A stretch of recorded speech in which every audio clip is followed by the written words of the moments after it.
Hi guys, as you can see we're out and about today. We're not in the kitchen but we're on Columbia Road in East London and we're going to be talking to my friend the baker Lily Vanilli.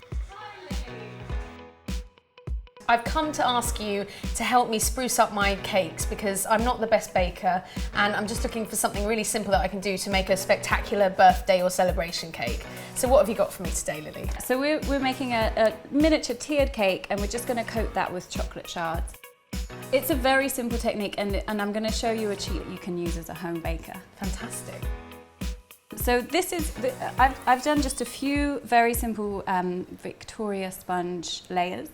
So a 4-inch, a 6-inch and an 8-inch, but you can use whatever pans you have at home. Okay. You can make it any size or shape. We've baked and cooled our cake layers, iced them just with vanilla buttercream, and I've done what's called a crumb coating, so you can just very, very casually, haphazardly slap some icing on all the way around. Don't worry too much about neatness. It captures all the little crumbs that are going to get in your way, and then leave that to set in the fridge. And then it just makes doing the final coating a lot easier. It's much more forgiving. Do you want to have a go?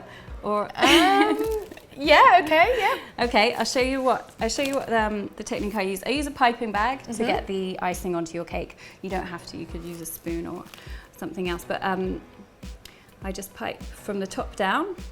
And this is just vanilla buttercream, right? Vanilla buttercream, so really nice unsalted butter, icing sugar, double cream, vanilla and milk. Smells really good, and the recipe for that is in Lily's beautiful book, Sweet Tooth, which I would recommend to anyone who's wanting to just make beautiful contemporary cakes, because it's a really, really brilliant book. Ah, that's perfect. Great. It's like doing grouting or something. Yeah, it is actually quite a similar process. And how did you get started as a baker? Because your cakes, I have to say, are just really artistic and really beautiful. And you do crazy things, like you make bleeding heart cakes and things like that. And you're kind of known for doing really sort of out there cakes. How did it all get started? What interested you about baking in the first place?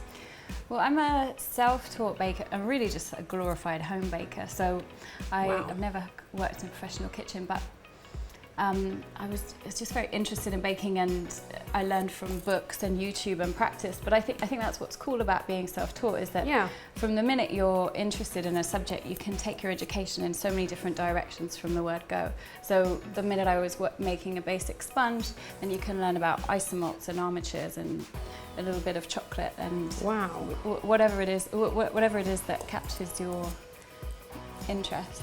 And what kind of ingredients do you find inspiring? I always decorate things which taste good as well as look good. So rather than using fondant or food colouring, it's always fresh ingredients. Oh, cool. We use a lot of fresh fruits and flowers which we grow. Always things that contribute to the flavour of the cake. Brilliant. Well, I think we're done, aren't we, on this? Yeah, we're ready. We just want icing to stick our shards in place. We've actually done a really good job of icing it, so it's almost a shame to cover it up. Now is the moment where we're going to learn how to make these incredible chocolate shards from you, Lily. So what's the next step? So we're going to put the cake to one side.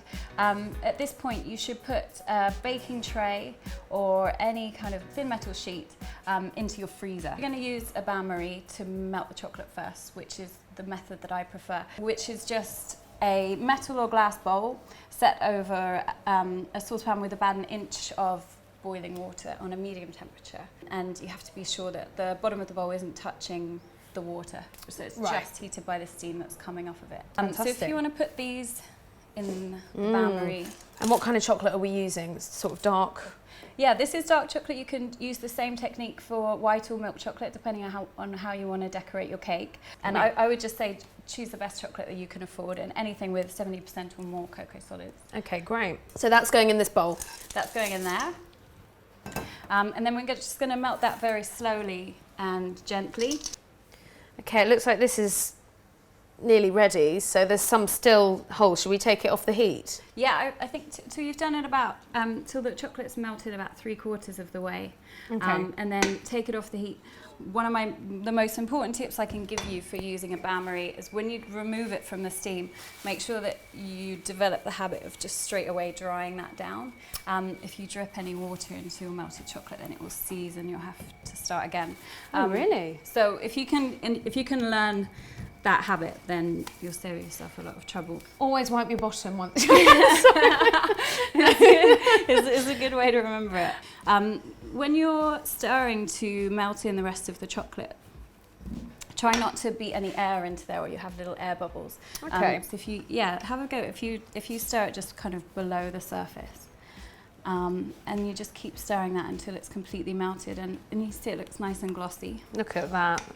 Beautiful. Oops, sorry, I just got some air in there. That's all right. So I've got a couple of metal baking trays in the freezer, and this is a technique which I use to just get a finish on my chocolate where it hasn't bloomed, and it's pretty enough to decorate a cake with. And blooming's when chocolate sort of gets a kind of frosted, slightly white, speckly look on it, and you think it's all gone off, but actually it's fine to eat, but it just doesn't look good, right? Yeah, exactly. So this is just a really simple trick that I figured out to avoid blooming, and it makes your cake look good. All right. So if you want to tip yourself a little bit of chocolate and just very quickly work that so it's quite thin and evenly spread over the sheet. And it really doesn't matter if this is super even. We're going to cut shapes from it later. Okay. And any offcuts you can just remelt and use again. So that's good. It's not like a fussy technique at all. I quite like it when it looks a bit messy.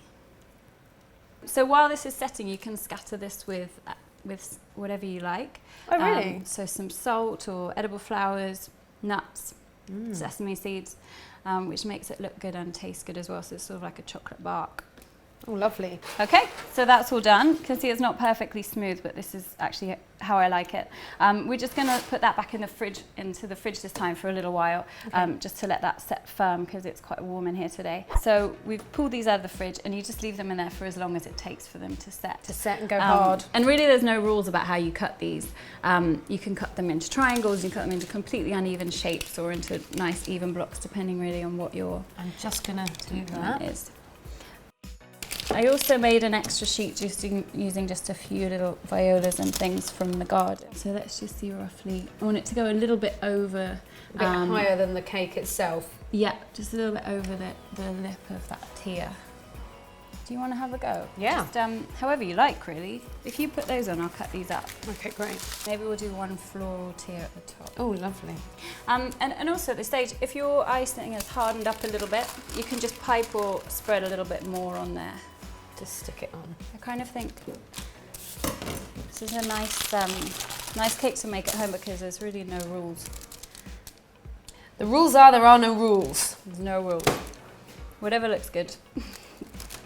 Beautiful. And we're just going to top this with some flowers. So this is a peony, and you can eat peonies. Really? They're in season now, and they're so pretty and smell and taste really floral and delicate. Really smell good.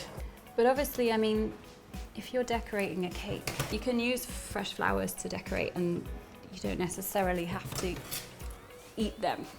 I always think of it as like, in the past you'd use sugar paste to make flowers, but no one really eats those, you know. Yeah, no, exactly. Who eats the sugar-based flowers? Like, and it's great to have a cake that smells as good as it looks as well. it's quite fun making a cake with another person. I don't normally do it like this. I think that's looking quite nice. Yeah, I think it looks great. I think that there's no rule. Just the rule is make a cake that you like the look of. Yeah. So we could keep adding to that, but I think it's quite pretty as it is. Yeah, it's stunning.